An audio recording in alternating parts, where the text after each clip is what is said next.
Doing this, sir? Absolutely. Good to be here. Nice to see you. For sure. For those that didn't listen to the first episode we did, maybe just give us a quick kind of 2 minutes on your background and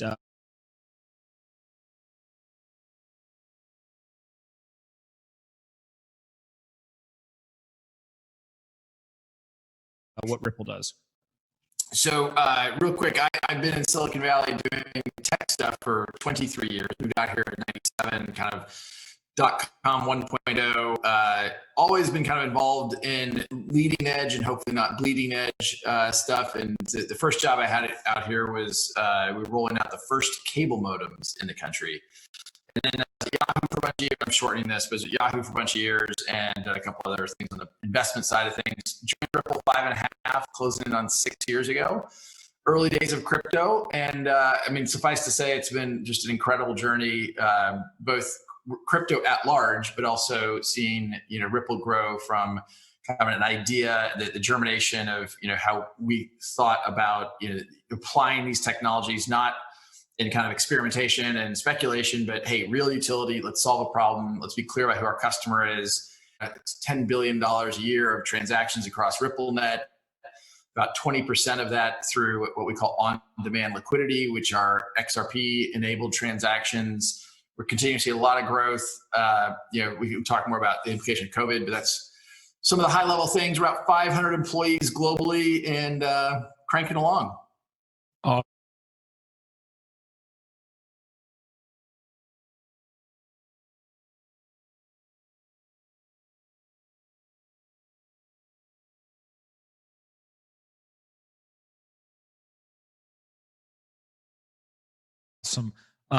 What exactly is Ripple and RippleNet, just for those that don't know that? Sorry. So Ripple is in effect, what I say, I grew up in Kansas, as you and I have discussed once or twice. And when I tell my friends back home, in effect, Ripple, the simple way to think about it, we're an enterprise software company and we sell software to banks, financial institutions, payment providers that enables them to do real-time cross-border transfers. Today, we have different value networks. It is, I think, very analogous to early days of the internet, where sending an email between AOL and CompuServe, that was not interoperable. They were disparate networks and you couldn't send messages between them. The internet comes along and technologies like TCP/IP come along and SMTP, and the ability to then have interoperable data networks enable things that we obviously rely upon today. In effect, Ripple's trying to do the same thing to make value networks interoperable towards the vision of enabling an internet of value, what we call an internet of value. And today, the most painful part of those non-interoperable value network across institution, there's a lot of friction there. I often have used an analogy of an airplane that performance, scalability, and energy consumption to Bitcoin. And one of the things I think we will hear more about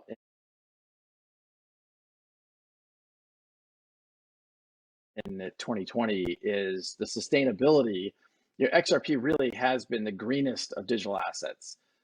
It's just shocking to me that we haven't heard more attention around the impact of the energy consumption of Bitcoin and Ether. There's some news earlier this year talking about 1 Bitcoin transaction is the equivalent of almost 1 month's energy consumption of a U.S. household. By comparison, the energy consumption used for XRP transactions is negligible. We clearly are seeing the lockdown, the kind of shelter-in-place dynamics have a big impact on cash-first remittance companies. So if you're unable to go to a physical store, then obviously you should expect that to go down. But we've also seen significant increases in digital first players. I think various public companies have shared decrease.